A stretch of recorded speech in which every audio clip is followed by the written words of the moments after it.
अच्छा जी, अब हम करने लगे हैं क्वेश्चन नंबर 6। उसमें कह रहे हैं कि आपने यूनिट वेक्टर फाइंड करना है।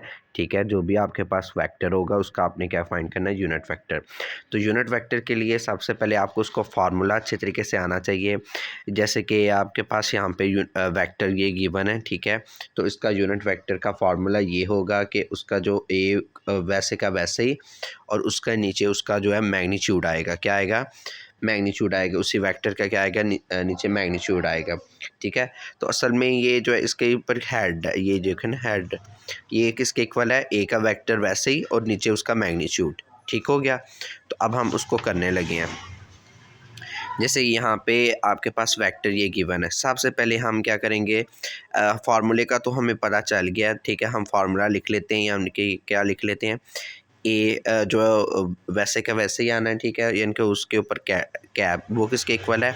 ए के वेक्टर के ओवर उसी का ही मैग्नीट्यूड। ठीक है, उसका क्या आएगा? मैग्नीट्यूड। उसी वेक्टर क्या के नीचे आएगा? मैग्नीट्यूड। तो सबसे पहले हम उसी पार्ट का जो है ना, क्या फर्स्ट पार्ट करने लगे हैं, तो उसका हम पहले मैग्नीट्यूड फाइंड कर लेते हैं। जैसे कि ए का मैग्नीट्यूड क्या गिवन है? पहले का स्केयर प्लस दूसरे का स्केयर, यानी -4 का स्केयर है। ठीक है, फिर प्लस क्या है? 5 का स्केयर है। ठीक है, तो -4 का क्या स्केयर बन रहा है? -4 का स्केयर बनता है 16 और 5 का स्केयर बनता है 25। अगर हम इन दोनों को ऐड अप करें तो आपके पास सॉल्यूशन क्या आ रहा है? 41। क्या आ रहा है? 41, स्केयर रूट 41। अब हम इसी फार्मूले के अंदर पुट करेंगे, यानी कि वेक्टर वैसे का वैसे लिखना है। वेक्टर क्या था आपके पास? -3i + 5j, यानी कि -4i + 5j। ठीक है, ओवर यानी कि क्या लिखेंगे? ए का मैग्नीट्यूड, मैग्नीट्यूड का क्या आंसर आया? Square root 41। यानी फार्मूला क्या था आपके पास, यानी कि वो भी हम लिख लेते हैं एक बार दोबारा से। ठीक है, ताकि आपको कोई झंझट ना महसूस हो। ठीक है, ओके, ये देखें ना, ए का वेक्टर वैसे ही ऊपर हमने लिखना होता है और नीचे उसकी मैग्नीट्यूड लिखनी होती है उसी वेक्टर की। ठीक है, तो ऐसे की है, ये वेक्टर लिखा है, उसकी मैग्नीट्यूड लिखी है। ठीक है, तो अब हम अगर हम इनको अलहदा भी कर सकते हैं, इतना भी आंसर ठीक है। अगर हम इसको नेक्स्ट पे भी मूव कर लें तो कोई इतराज़ तो नहीं है। ठीक है, जैसे कि आई वाले अलहदा कर देंगे और जे वालों को अलहदा कर देना। आपने क्या कर देना? आई वालों को अलहदा और जे वालों को अलहदा कर देना है, बस सिंपल। ठीक है, अब इसी तरह से हम क्वेश्चन नंबर इसका 2 करेंगे, पार्ट नंबर 2, यानी कि उसमें भी बिल्कुल इसी तरह से करना है। सबसे पहले उसी वेक्टर का क्या ले लेना? मैग्नीट्यूड। क्या ले लेना है? मैग्नीट्यूड। क्या है? 6 का स्क्वायर + 8 का स्क्वायर, क्योंकि पार्ट नंबर 2 ये था, उसमें 6i + 8j था। तो 6 का स्क्वायर क्या आना है? 64, और 8 का स्क्वायर क्या आएगा? सॉरी, 6 का आएगा 36। ठीक है, 36, और 8 का क्या आ जाएगा? 64। यानी कि क्या था? 36 एंड 8 का क्या आ रहा है? 64। 36 और 64 को अगर हम ऐड अप करें तो ये बन रहा होता है 100। क्या बन रहा होता है? 100। अब 100 का अगर हम फैक्टराइज करें तो वो बन रहा होता है 10⁻², यानी कि वो 10 का आंसर आ जाता है, क्योंकि स्केयर एंड स्केयर रूट आपस में कैंसिल हो जाते हैं, तो 10 आंसर आ जाता है यहाँ पे। ठीक हो गया, इतनी आई थिंक आपको समझ लग गई होगी। अच्छा, अब हम क्या करेंगे? उसी फार्मूले को यूज़ करेंगे। फार्मूला क्या कहता है कि ए की कैप जो है, वेक्टर की जो कैप किसके बराबर है? ए के वेक्टर ओवर ए का ही मैग्नीट्यूड। ठीक है, ए वेक्टर यानी कि जो आपके पास वेक्टर चल रहा था वो क्या था? 6i + 8j ओवर क्या लिखेंगे? 10, क्योंकि मैग्नीट्यूड उसका क्या आंसर आया? 10। अब इनको आपने सेपरेट कर लेना है। क्या कर लेंगे? सेपरेट करेंगे। ठीक है, 10 + 8j, और नीचे आपने उसी तरह से 10 लगा लेना है। अब अगर कटिंग होती है तो कर लेनी है, नहीं होती तो ना कीजिएगा। ठीक है, जैसे कि इसकी आप कटिंग कर सकते हैं। 6 को अगर हम कट करें 10 के साथ तो इसका सोल्यूशन क्या आ रहा होता है? ठीक है, 3/5, क्योंकि हमने 2 के साथ कटिंग की है। इसी तरह से नेक्स्ट अगर हम इसकी कटिंग करें तो इसका क्या आ रहा है? 4/5। यानी कि हमने 2 के साथ ही कटिंग की है। ओके हो गया। अब हम इसके करेंगे थर्ड वाला पार्ट। अब उसमें मैंने इसी वेक्टर को उठाया, उसकी मैग्नीट्यूड लेनी चाह रहा हूँ, ठीक है। तो उसमें क्या करेंगे, पहले का स्केयर प्लस दूसरे का स्केयर, वैसे का वैसे लिख लिया। अब देखें ये square and square root cancel हो जाएंगे, ये square and square root cancel हो जाएंगे, तो यहाँ पे क्या अंदर बचेगा, अंदर यही बचेगा 1/6 प्लस 1/6, ठीक है। अब ज़ाहिर है दोनों सेम है नीचे, तो इन दोनों को अंदर ऐड किया जाएगा, तो वो क्या आएगा 2/6। तो 2/6 को अगर हम मज़ीद सॉल्व करें तो वो क्या है 1/√3, ठीक है। क्योंकि 1 का स्क्वायर रूट लेंगे तो वो जवाब 1 नहीं आएगा, ठीक है। और स्क्वायर रूट 3 का हम स्क्वायर रूट फाइंड नहीं कर सकते, तो इस वजह से हम उसको वैसे लिख दिया 1/√3 इसका, यानी कि क्या आ गया, सोल्यूशन आ गया। अब हम क्या कर रहे हैं, उसी फार्मूले को यूज़ कर देंगे। ए कैप किसके बराबर है, ए वेक्टर ओवर ए ही वेक्टर का मैग्नीट्यूड।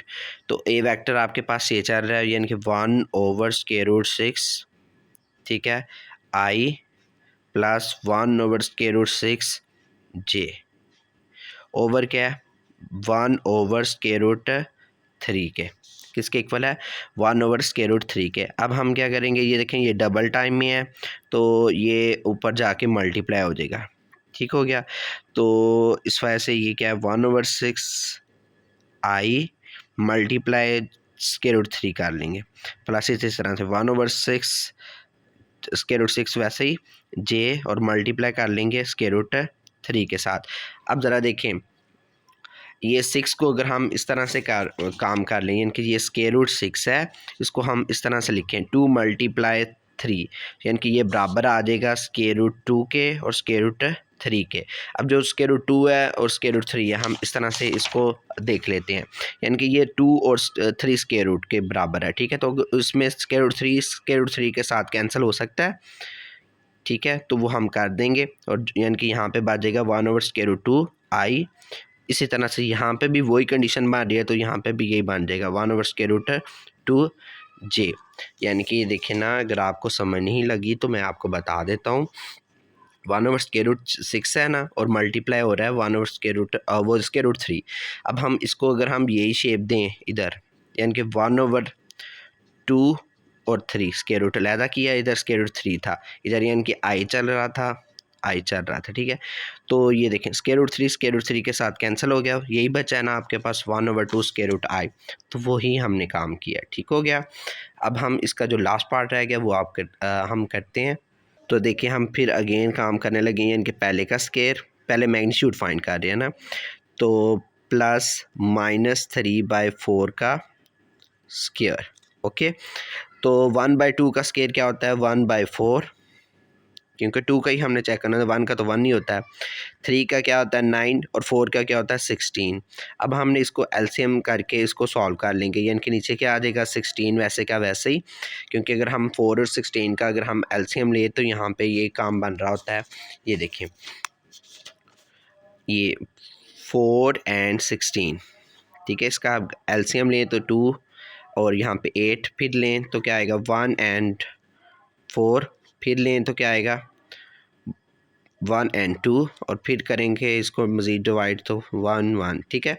तो ये 2 2 ज़ार 4 4 2 ज़ार 8 8 2 ज़ार 16 आ रहा है, तो इस वजह से हम यहाँ पे नीचे क्या लिख देंगे 16। अब 4 कितनी बार 16 होता है 4 टाइम होता है, इस वजह से हम ऊपर 4 कर देंगे, और 16 1 ज़ार 16 होता है, इस वजह से ऊपर वाले नंबर को 1 के साथ मल्टीप्लाई किया तो वह 9 आ गया। तो 4 और प्लस 9 क्या आंसर आ गया स्क्वायर रूट 13, ठीक है, स्क्वायर रूट 13/16 है।